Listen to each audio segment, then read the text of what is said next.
Welcome back to the CFO's office. In our last meeting, we locked the doors and talked about survival. We discussed MDD maximum drawdown. We learned that a 50% loss is a mathematical disaster that requires a 100% gain just to recover. We built defense lines with stop losses and cash buffers. But defense alone does not win the war. You cannot just sit in a bunker holding cash forever. Inflation will eat your wealth alive. You must venture out into the dangerous ocean of the market. To do that safely, you need a ship that cannot sink. Today, we are going to discuss what many experts call the holy grail of investing. It is the only free lunch in finance. We are going to talk about portfolio sizing and the art of asset allocation. Most amateur investors obsess over stock selection. They spend hours trying to decide if they should buy Tesla or Nvidia. They think the secret to wealth is picking the right winning horse. The CFO knows this is a waste of time. Studies show that over 90% of your portfolio's performance comes from asset allocation, not stock selection. It matters less which stocks you own, and more how much stock you own relative to other things. Imagine you are a chef. Stock selection is like choosing the best brand of salt. Asset allocation is deciding the recipe. You can have the best salt in the world, but if your cake is 50% salt and 50% flour, it will be inedible. You need the right ratios of flour, sugar, eggs, and butter. So, what are the ingredients in the kitchen of You Inc.? We have 4 main food groups. Ingredient number 1, stocks, equities. This is your growth engine. Stocks are the sugar. They provide energy. They provide the high returns, but they are volatile. They can crash 50% in a year. If you have too much sugar, you get a crash. Ingredient number 2, bonds, fixed income. This is your stabilizer. Bonds are the flour. They are boring. They don't grow fast. But historically, when stocks crash due to a recession, bonds often go up or stay stable. They smooth out the ride. Ingredient number 3, gold and commodities. This is your chaos insurance. When inflation destroys the value of money, or when geopolitical fear strikes, stocks and bonds can both fall together.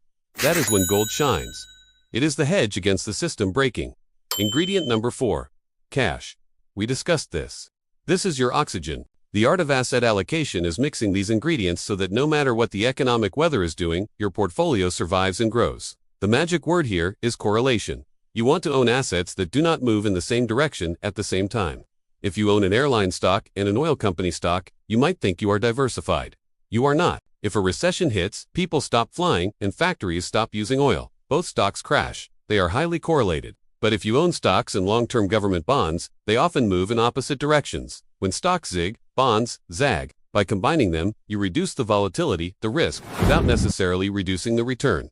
This is the magic. Now, how do we size the portfolio? How much goes where? There is the classic 60-40ths rule, 60% stocks, 40% bonds. This is a good starting point, but in the modern era, it has flaws. There is the all-weather approach, popularized by Dalio. He suggests balancing risk equally, which might mean holding more bonds and gold than stocks. But for you, Inc., the correct allocation depends on your sleep number. Ask yourself, if stocks drop 50% tomorrow, how much of my total net worth am I willing to lose on paper? If you can only tolerate a 10% drop in your total net worth, you cannot have 80% of your money in stocks. The math doesn't work. You must size your positions so that the worst-case scenario is survivable. But there is one more secret to asset allocation. It is a technique that turns volatility into profit. It is called rebalancing. Imagine your target is 50% stocks and 50% bonds. Suddenly, the stock market booms. Your stocks go up huge. Now your portfolio is 70% stocks and 30% bonds. You feel rich. You want to let the winners run. The CFO says no. The CFO executes he sells the expensive stocks, the winners, and buys the cheap bonds, the losers, to get back to 50-50ths. This feels painful. Why sell the winner? Why buy the loser? Because this forces you to do the one thing every investor tries to do but fails. Buy low and sell high. Rebalancing is a mechanical, unemotional way to take profits from what is expensive and move money into what is cheap. Over time, this disciplined shifting of capital adds massive value to you, Inc. It prevents you from being too greedy at the top, and it forces you to be brave at the bottom. So, your assignment is to open your portfolio. Do not look at the tickers, look at the categories. What percentage is in stocks? What percentage is in bonds, gold, cash? Is it by design, or did it just happen by accident? If you have 95% in tech stocks and 5% in crypto, you do not have an asset allocation. You have a lottery ticket. A lottery ticket is not a business plan. Build your recipe, set your percentages, and stick to them. Now, we have built a sturdy ship.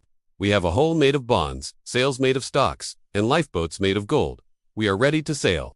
But some of you are looking at this ship and thinking, it's too slow. I want to go faster. I want to borrow money to buy more sails. You are thinking about leverage, debt, margin, loans. Leverage is a tool that can build empires or burn them to the ground. It is nuclear energy. Used correctly, it powers a city. Used incorrectly, it creates a bomb.